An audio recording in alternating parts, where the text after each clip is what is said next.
Hello everyone. I hope everyone is doing fine and staying safe. Although we couldn't meet in person, I'm hoping through this medium I'll be able to tell the story of how we built COVID-19dashboards.com. So let's dive in. My name is Pratap Vardhan and I've been in the data science industry for over 10 years now. Currently, I work with Graminer to help our clients make sense of their data. I help creating data stories and visual interfaces which help people to consume insights from their data. I predominantly work with PyData Stack for doing data analysis and heavily work with notebooks. Occasionally, I might also use R. And I end up working with JavaScript for most of the user facing interfaces, which are usually the end products I end up building. In this talk, I want to talk you through the journey while building COVID-19 dashboards, the tool used, and walk you through some community examples and the lessons that were learned in the process. So, let's get on to the origins of COVID-19 dashboards. In the early March 2020, when the COVID-19 cases started to rise in the United States and elsewhere, many people started publishing data on the case numbers and the testing coverage for coronavirus. Among them, we also had data scientists who started gathering data, made visualizations, and shared their results in form of notebooks or static plots. The problem, however, is we noticed that the data scientists were struggling to share information with each other, and it was becoming difficult to collaborate or reproduce and to keep up with the daily changing data. And importantly, a way to refresh the analysis or generate the outputs every few hours with real-time data. And the lack of ability to convert notebooks into a more visually appealing web content.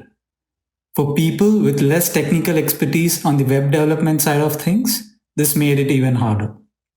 So this project took birth to solve this problem of helping data scientists in sharing the data and insights and help automate data refreshes. So we wanted data scientists to do what they do best. That is, to analyze data and not worry about the front-end web development. Now, as data scientists, you are likely to face many challenges, from access to data, quality of the data, or availability of compute resources, and so on. But I would argue that the number one challenge is to actually communicate your insights clearly with your audience. You may have brilliant insights from your data, but if you choose the wrong words or the wrong medium to communicate, the message is usually lost. And I think today, the most powerful medium is through web. It is everywhere, and most users depend on the web to consume information. People are more likely to read analysis from a website than reading any static reports. But for publishing to the web, that requires specific knowledge of HTML, CSS, JavaScript. It kind of get complicated if you are doing it all alone by yourself. Some of you might be thinking, Jupyter Notebooks already render as HTML, right? That's true, very true. But for you or for my mom or myself, and they consume web in a very different way. Their preferences are very different. But I want my mom to read the stories that I create. So this is how our notebooks typically look like, right? It has a bunch of code for importing libraries, loading data, cleaning it up, doing some pre-processing, doing some aggregations, and then you could probably do some nice plotting. You might also handcraft some of the data insights in the Markdown cell. Now, look at this web page. This is the same notebook, but it has a few extra useful things and doesn't seem to have a lot of code. This page has 5 main parts. The number one, a nav bar for navigating across your website. Number two, a story metadata, which has categories categorizing the blog post. The number three, optional, it also allows user to click on the underlying code or probably explore code in Google Colab. Number four is our main visual. Then we have the narrative text. Number 4 and 5 are the main pieces. But yes, others to make your website more presentable. So, this is what I actually mean by slowly moving from notebooks to data stories on the web. But moving from notebook to pretty looking web stories is not smooth. It has a lot of moving parts. Let's discuss a few of them. Firstly, web development is not for everyone. Most data scientists don't like to tinker with JavaScript, HTML, and in fact, I know a lot of web developers who themselves would not like to mess with CSS code too. Secondly, deploying your content whenever you make changes onto the server usually involves some sort of CI CD. And third, and this is a big one, working with data. And especially COVID 19 cases data is a real time one. And a lot of these stories only make sense if the data was at least updating every few hours. The problem we faced was one of the primary data providers was the Johns Hopkins University, whose data was a source for many data stories on GitHub. Now, they had a bunch of issues, and we had to deal and learn the ways of working with this data, or rather, work around the problem. So, we need a way to refresh our analysis or the notebooks every few hours with this data. And then comes the data quality issue. What should you do when the underlying schema is changed by the publishers, or the data didn't update, or they suddenly change the country names, or actually they stop publishing the testing data altogether? Now, the next problem is to make use of power of interactivity on the web with charting libraries like Altair, Leaflet, or Plotly. You can kind of make custom visualizations which look quite expressive, like the ones typically built with D3JS or Tableau. Now, who could probably take care of automating all these checks and pushing the content to the web, or raising issues, or emailing us in case something is breaking? Wouldn't it be nice to have these parts solved by a library or a framework and make this workflow as least disruptive as possible? So, the good news is we already have softwares and libraries which are time and tested for these issues, and they specifically solve for these needs. Let's talk about them for a bit. Firstly, Jupyter notebooks are simply great. We were able to make our analysis reproducible. Anyone could download the notebook and rerun the analysis to cross check if there were any mistakes in our assumptions. And with help from Google Colab, you don't even need to download. Then, most important piece of software for our work was using Fast Pages, which lets you convert notebooks into pretty looking web pages with additional widgets. And then all of deployment or automation pipelines were done using GitHub Actions, be it for converting notebooks or republishing them every few hours based on data changes, or even sending alerts in case data scraping fails. So basically, a lot of these checks were placed in the pipelines. Now, let me spend some time explaining what Fast Pages is and how we used it.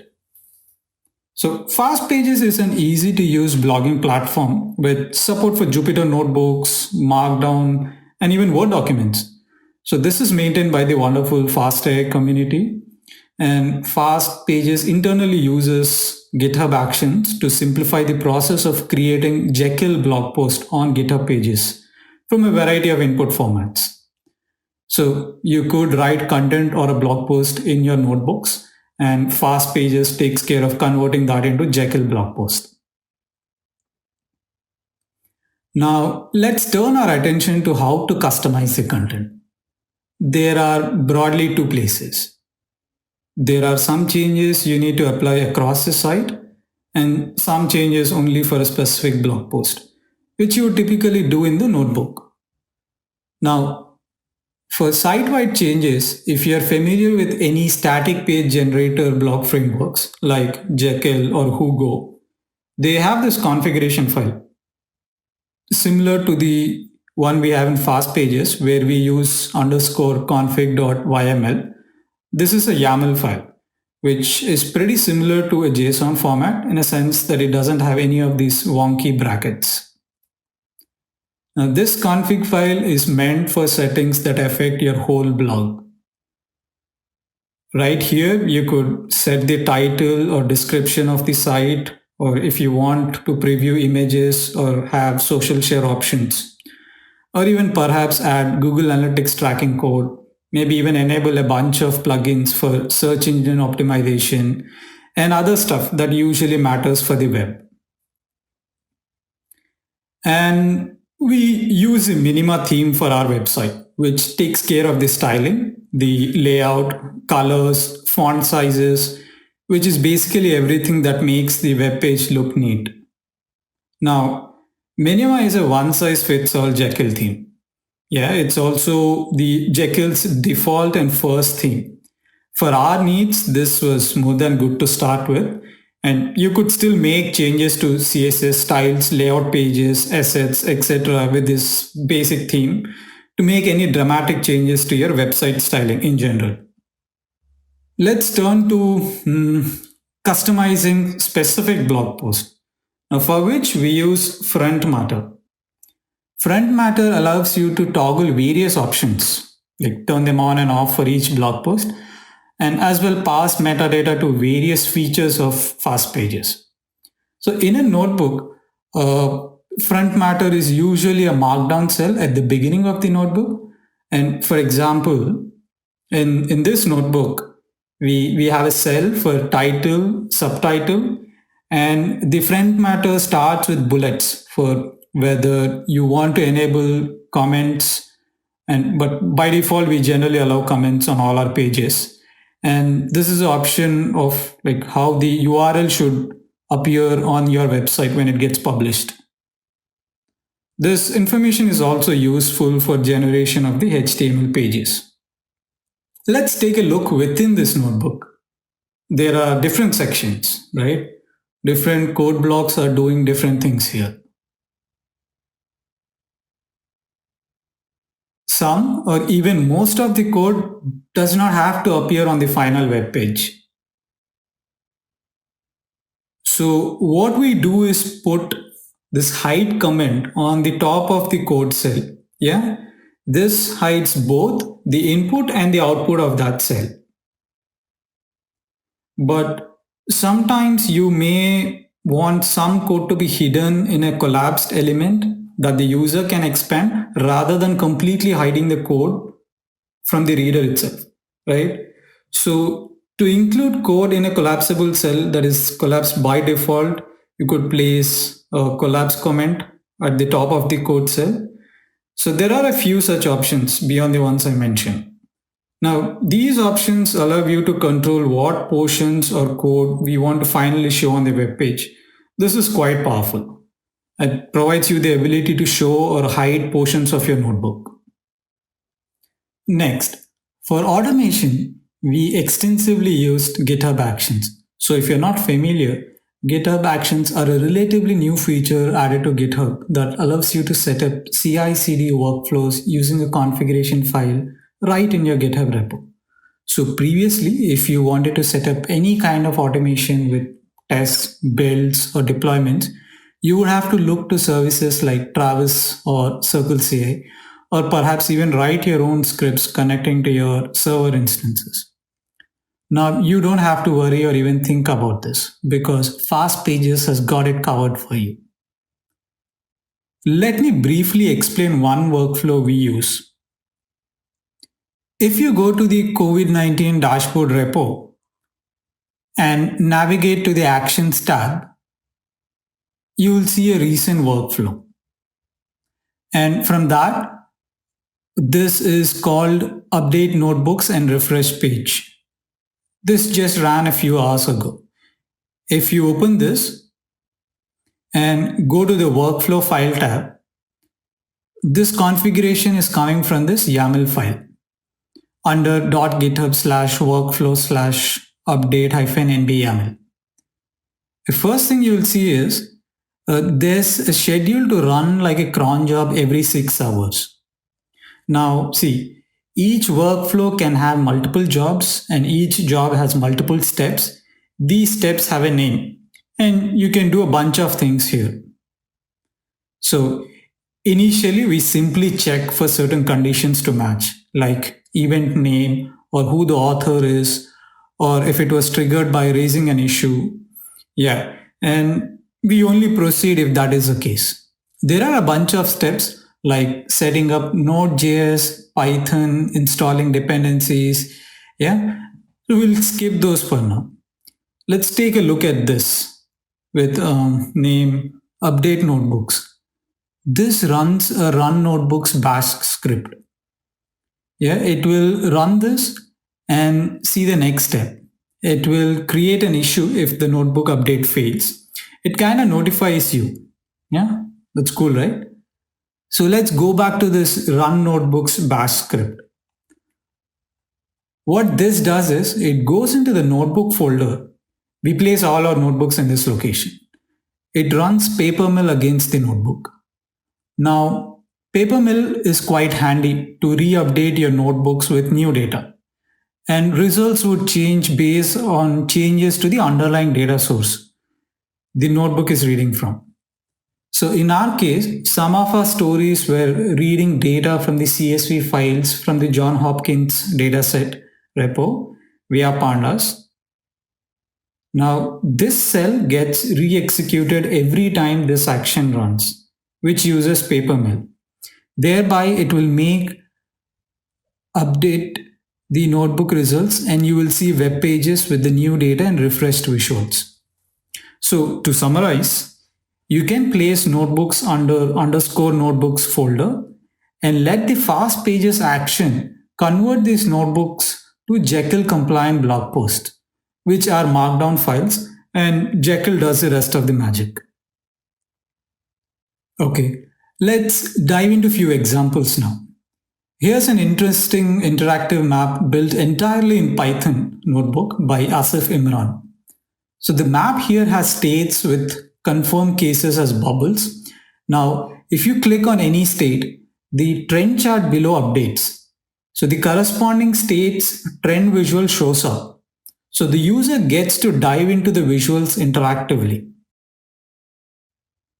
Now, this is possible due to Altair library. And Altair uses Vega Lite, which is a JavaScript library which works well with the web.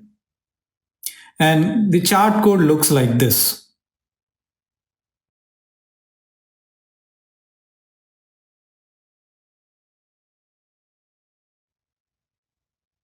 Next, let's look at this reproduction of the famous Financial Times scatter plot.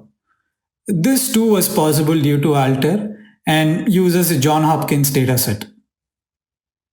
So we have this code here reading the dataset and doing some pre-processing. We get the final dataset we would like to plot, like the FT1. And this snippet of code reproduces that plot. Now we put this under a function and we reuse this function to make comparisons and explain few scenarios by taking some country samples.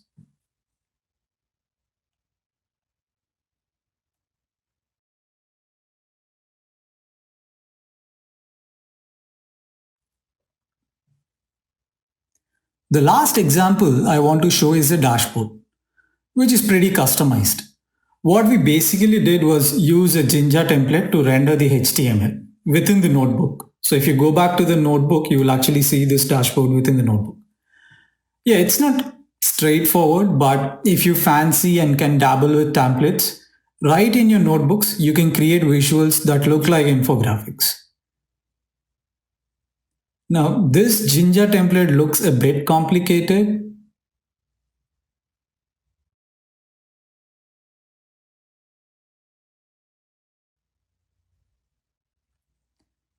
So we use the same code used for the world overview and parameterized it to make it work for other regions, like the US state-wise visual and other countries that are present. As you can see, each region here is a different notebook, but everything is linked together with a navbar here. So we don't have time to get into the specifics of this implementation, but we can take it during the Q&A if you like. And there are more stories you should check out from the COVID-19 dashboards website. So, what did we learn and continue to learn from this project? Like all data projects, our number one issue is with data.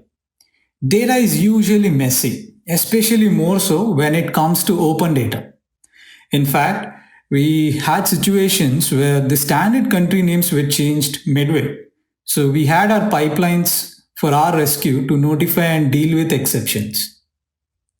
Next, doing open source is hard work, especially when data is moving really fast. What helps is to provide clear documentation on how to contribute, have more examples, preferably more guides and wikis. We also learned rather than rebuilding technology, it actually helps to reuse best libraries for your needs. And in general, people are commenting or reaching out to you. So be nice, they are here to help you. And a lot of work that came out from this project was spontaneous and came from different parts of the world. Finally, let me introduce to the wonderful community that made this project happen. Hamil from GitHub started this project back in March, but soon the community started contributing. And you can check out all their contributions on the repo and on the website. We would definitely love to have you explore the project and share your experience with us. With that, let me open this session for Q&A virtually.